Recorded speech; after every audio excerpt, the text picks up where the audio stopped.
കടലമാവ് തട്ടുക, അരിപ്പൊടി തട്ടുക, കുറച്ച് ഉപ്പിടുക. ഉപ്പ് ഭരണിയിലാണ് ഇരിക്കുന്നത്. ഉപ്പിടുക. ഉപ്പില്ലെങ്കിൽ ഇപ്പം നമുക്ക് ഉപ്പ് കുറവാണെങ്കിൽ പിന്നെ ഇടാം. ഉപ്പ് കൂടി പോവാതിരിക്കാൻ നോക്കണം. കുറച്ച് മുളക് പൊടി കുറച്ച് ഇട്ടാൽ മതി. ഒരുപാട് എരിവൊന്നും വേണ്ട. വൈകുന്നേരത്തെ സ്നാക്സിന് വേണ്ടിയിട്ടാണ്. എരിവും ഉപ്പൊക്കെ ഒരുപാട് കുറവായിട്ടാണ് ഞാൻ ഉപയോഗിക്കുന്നത്.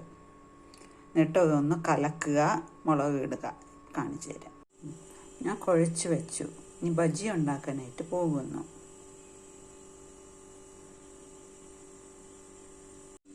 മാവൊക്കെ ഞാൻ കുഴച്ച് വെച്ചു. ബജ്ജി മുളകും കീറിയിട്ടുണ്ട്. ഇനി ഞാൻ ചീനച്ചട്ടിയിൽ എണ്ണ ഒഴിച്ച് ബജ്ജി ഉണ്ടാക്കാനായിട്ട് പോകുന്നു.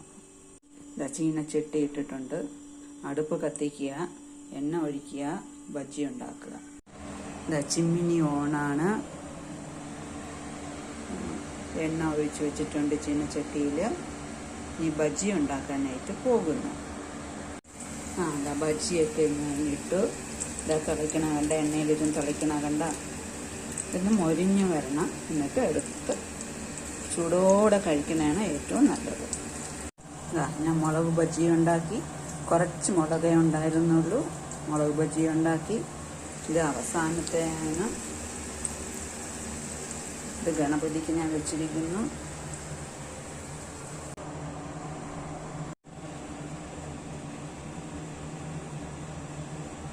എല്ലാ മുളകും ബജ്ജിയാക്കി വെച്ചിട്ടുണ്ട്. ഒരു മുളക് ഞാൻ ടേസ്റ്റ് ചെയ്ത് നോക്കി. നല്ല ഉപ്പുണ്ട്, മുളകുണ്ട്, കുറച്ച് എരിവുണ്ട്.